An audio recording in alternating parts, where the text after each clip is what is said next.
हे पुरुषोत्तम परम प्रेममय युग पुरुषोत्तम श्री श्री ठाकुर के चरणों में कोटि कोटि प्रणाम। जजन जाजन और इष्टभृति का महत्व।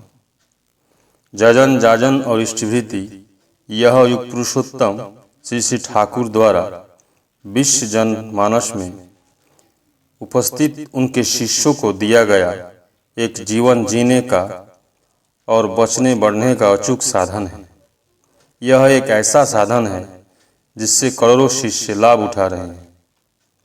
जाजन का अर्थ है नित्य क्रम के माध्यम से इष्ट को जानना। नित्य क्रम मतलब नाम ध्यान।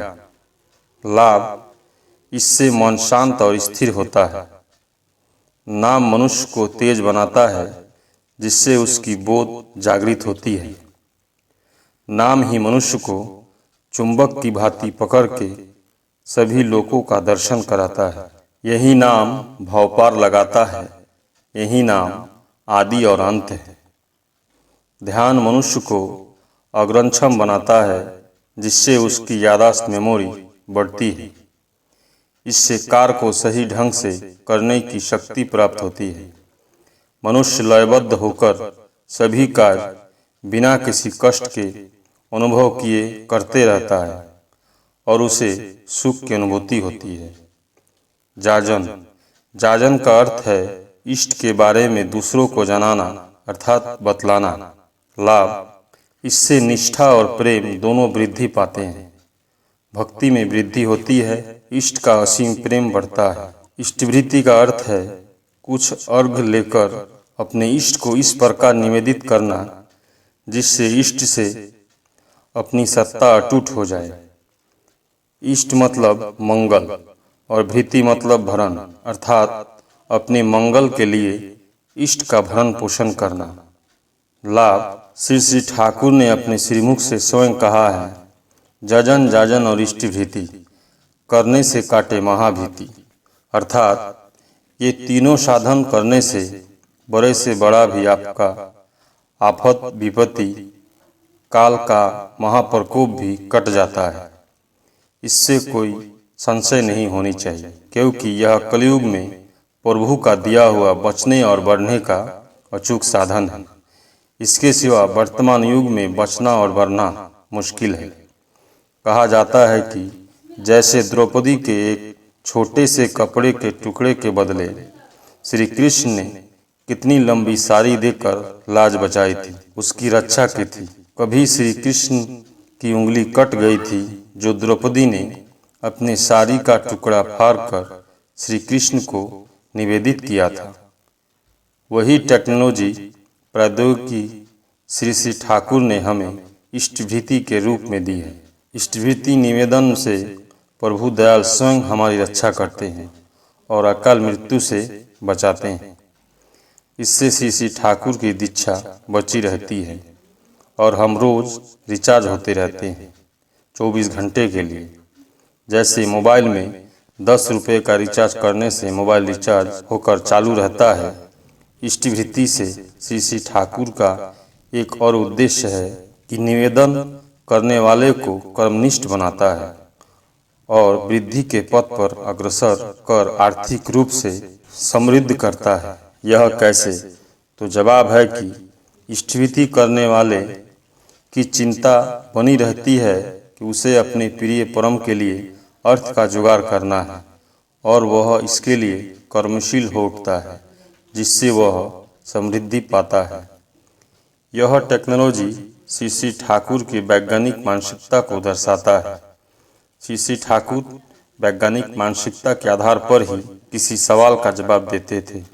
जब कोई भी उनसे कोई सवाल करता था, उन्होंने कभी भी अपने को संत या सिद्ध पुरुष दिखाने की कोशिश नहीं की। हमेशा एक साधारण पुरुष की भांति ही सबको नजर आए।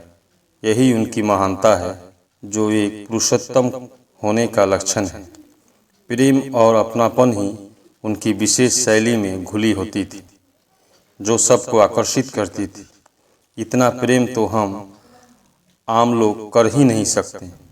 शायद उनके चरणों में थोड़ी मिल जाए तो कुछ प्रतिशत तक ही संभव हो, ऐसा मेरा मानना है।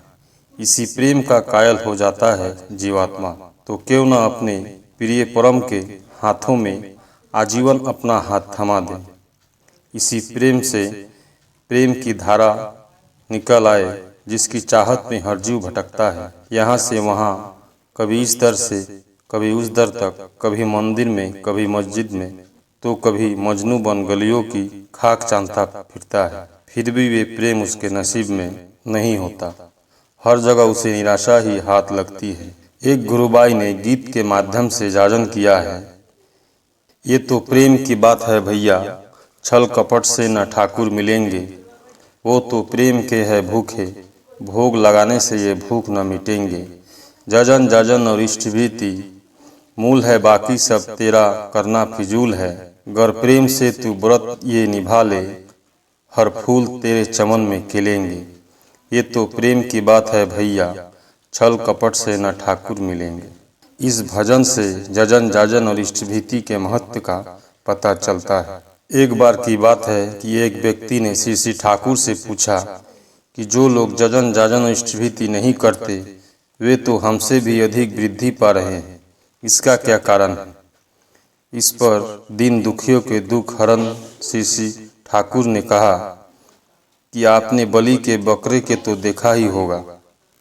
बलि देने से पहले उसे खूब अच्छे अच्छे चीज़ें खिलाई जाती है, लेकिन उसे ये नहीं मालूम कि कुछ ही देर में उसका क्या होने वाला है।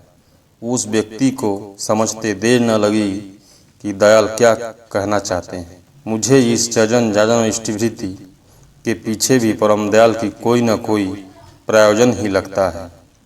उन्होंने हम पर दयावश ही ये साधन दिए हैं, अन्यथा क्या जरूरत थी वर्षों से चली आ रही नियमों से संशोधन करने की।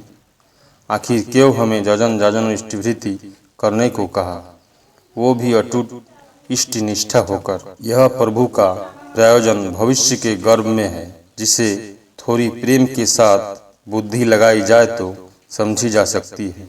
अर्थात मनुष्य जाति पर वह महाभीति आने वाला है, जिससे बचने के लिए त्रिलोकीनाथ दयाल ठाकुर ने ये साधन दी।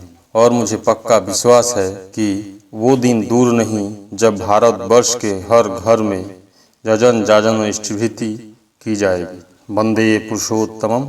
जय गुरु।